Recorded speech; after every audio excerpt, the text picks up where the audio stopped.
Welcome back to Andersen Acres. We're here again today to talk about yet another chicken breed because I do love talking about the many different types of chickens in the world. We are chicken lovers over here. So today I want to talk about the Houdan.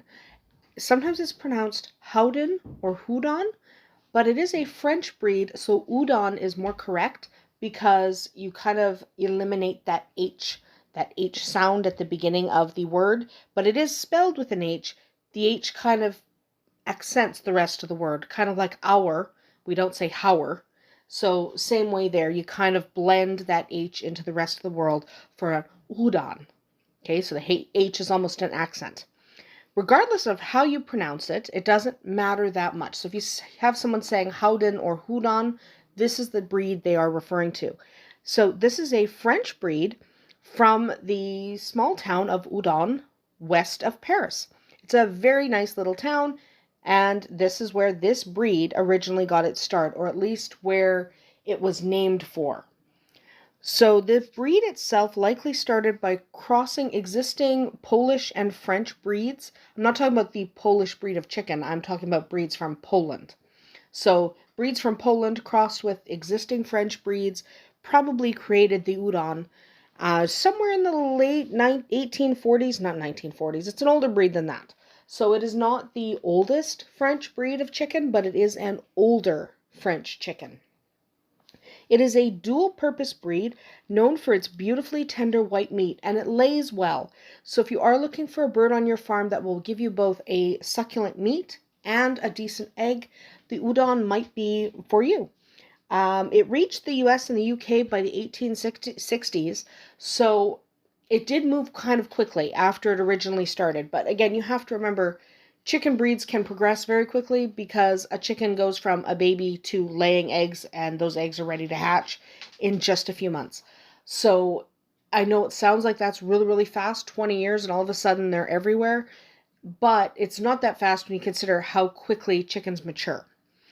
So it was popular initially because of the unique looks of the Houdan, but that popularity never really spread beyond some dedicated breeders, and it never caught on commercially. So it is not the most common breed out there today. It's a rather rare breed, but they still do exist, and there are people quite dedicated to their preservation. So if you do decide to get these guys, you might want to hatch their eggs and try to breed your chickens for the standard of perfection in your area, just to try to preserve the breed, because it's always a shame when a breed is lost for no good reason other than people couldn't be bothered. So if you do decide to get these chickens, try to hatch eggs that are at least close to the standard of perfection in your area. They lay 180 to 240 white eggs per hen per year. So again, decent layers, not in the realm of the dedicated layers because they are a dual purpose breed, not a dedicated egg laying breed, but still, if you want a dual purpose and you want something that looks really cool, the Houdan might be right up your alley. They have 5 toes, which is a little bit rare in the chicken world. There are breeds that have 5 toes like silkies and such like that, but most chickens do not have 5 toes. So it's a bit of a unique trait and can be fun to have. The roosters have these impressive V-shaped combs, so they look awesome.